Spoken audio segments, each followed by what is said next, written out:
All right, so today we're diving into something pretty cool.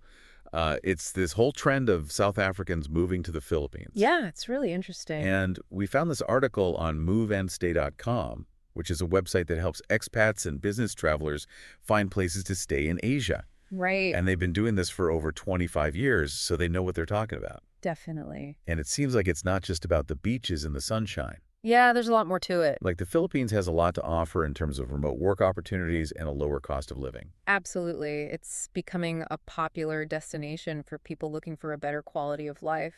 Exactly. And I mean, who wouldn't want to trade in their current life for a little taste of paradise, Oh, right? yeah, I've thought about it. Yeah, me too.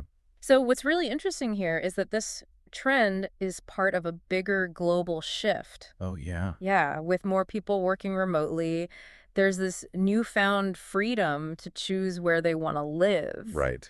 And the Philippines is really appealing because it's beautiful and affordable. Yeah, that makes sense. And the article highlights how much further your money goes there.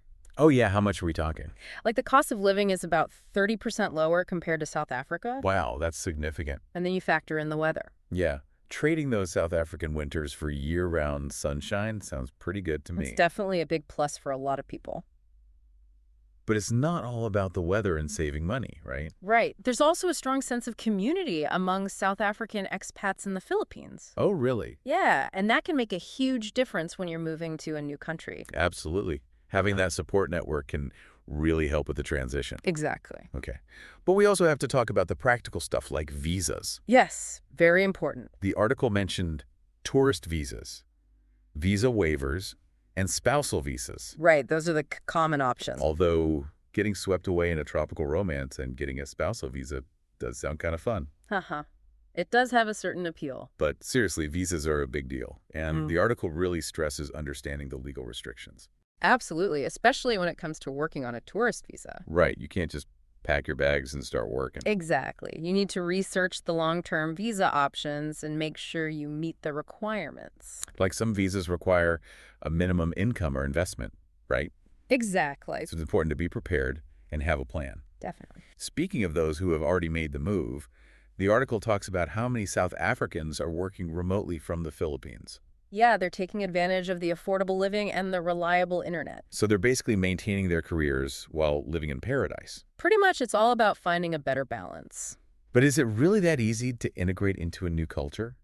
Well, it's not always a walk in the park. Right. Even though Filipinos are known for being warm and hospitable and English is widely spoken, Yeah. there are still cultural differences to navigate. Like what? Well, the pace of life might be, different communication styles might vary, I see. and even finding familiar food can be a challenge at times. Yeah, that's a good point. So it's important to be open-minded and adaptable. Makes sense. The article also mentioned Belagol as a popular spot for expats because of its lower cost of living. Right, it's becoming quite a hub. But wouldn't that also mean fewer amenities or a less developed infrastructure? It's possible there are always trade-offs. Right. That's why it's so important to do your research and choose the right location. So each region in the Philippines has its own pros and cons. Exactly. Yeah. You need to find the place that best fits your lifestyle and needs. Okay, so for anyone seriously considering this move, what are some key takeaways? Well, the Philippines offers a really attractive combination of opportunity and affordability, especially for South Africans. Yeah. But it's not a decision to take lightly. Right. Thorough research, careful financial planning, and a realistic understanding of the challenges are crucial. So basically, don't just jump in head first. Exactly. Have a plan, be informed, and be prepared for the adventure. Couldn't have said it better myself. Thanks. So as we wap up this deep dive, I have one question for our listener. What aspects of your life could benefit from a change of scenery? That's a good question. Maybe this glimpse into the lives of South African expats in the Philippines has sparked some ideas. It's certainly inspiring. Remember, stepping outside your comfort zone can lead to amazing experiences and a whole new perspective. Absolutely. It's worth considering. So go ahead, explore the possibilities and see where life takes you. That's great advice. Thanks for having me. Thanks for joining us. Anytime. And to our listeners, thanks for tuning in to this deep dive. See you next time. See you.